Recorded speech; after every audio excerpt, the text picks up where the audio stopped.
ये बीजेपी की सरकार आदिवासियों को अधिकार तो दे नहीं रही है, लेकिन अधिकारियों पे आए दिन गोलियां चलाना, आए दिन आदिवासी मीना समाज पर गोलियां चलाना, लाठी चार्ज करना, ये कहाँ तक न्याय है।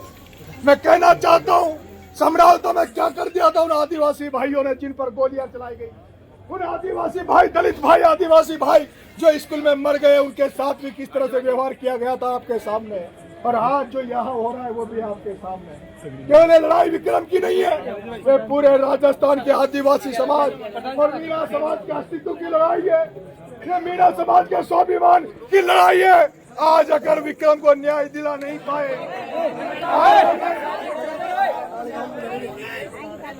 आज अगर विक्रम के घर वालों को न्याय नहीं दिला पाए तो हर दिन विक्रम वाली घटनाएं होंगी। कल वो समरावता में हुआ, 2 दिन पहले पिपलौदी में आदिवासी दलितों के साथ हुआ, और 4 दिन बाद डूंगरी बांध में लाखों आदिवासियों को उजाड़ने का प्रयोग चल रहा है। अगर आज नहीं लड़े तो आज अगर आज हार गए तो डेली हमें लड़ाई हारनी पड़ेगी। मैं परिजनों के साथ, ये लाश की बॉडी यहाँ पड़ी है, लाश की बॉडी यहाँ पड़ी है। ये जो पुलिस वाले ठुल्ले यहाँ खड़े हैं, ये पुलिस के ठुल्ले यहाँ खड़े हैं, उनका थानेदार खड़ा होगा, डिप्टी खड़ा होगा, उनका जो भी अधिकारी है उसको पकड़ के ले आओ, उसको पकड़ के लाओ, शांति से लाना। मैं कह देना चाहता हूँ, मैं कहना चाहता हूँ, पुलिस का सिपाही गांव के आसपास नजर नहीं आना चाहिए, पुलिस का सिपाही गांव के आसपास नजर नहीं आना चाहिए। अगर कोई पुलिस का सिपाही आया और उसके साथ भी विक्रम जैसा हाल होने में देर नहीं लगेगी।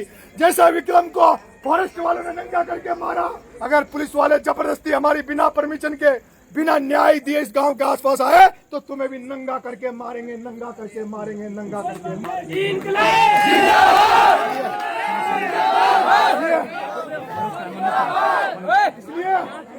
इसलिए पुलिस से कह रहा हूँ कि थाने में बैठे थे, थाने में शांति से धरना देकर बैठे थे, और तुम्हारा वो डिप्टी महिलाओं को गाली देते हुए,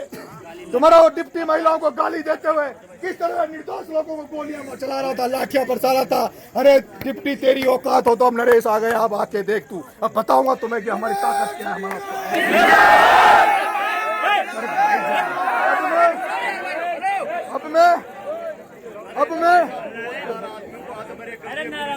अब मैं बहुत सारे लोग घायल हुए हैं, लेकिन लड़ाई किसके लिए लड़ रहे हैं? विक्रम के लिए। उसके परिजनों को भी हाथ पांव तोड़ दिए हैं।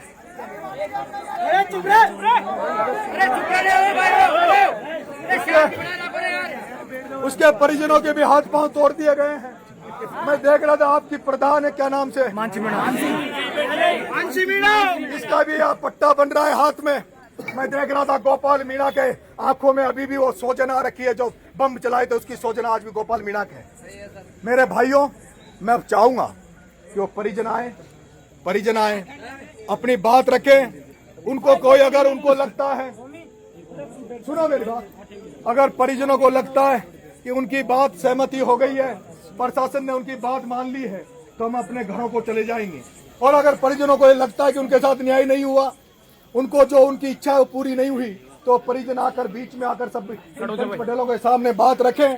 वो जब तक कहेंगे हम लड़ते रहेंगे, लेकिन हम चाहते हैं कि उनका विक्रम का भाई कहाँ है, सगा भाई, चाचा है वो, सगा भाई अभी विनोद, उसके परिजनों को बुलाओ, माँ को बुलाओ, पिता को बुलाओ। ये वाइफ, विक्रम की वाइफ, पिताजी 15 महीने पहले खत्म हो गए, माता जी होंगी आपकी, ये माई को बुलाओ, और आप तमाम लोग इस सबके सामने अपनी बात रखो।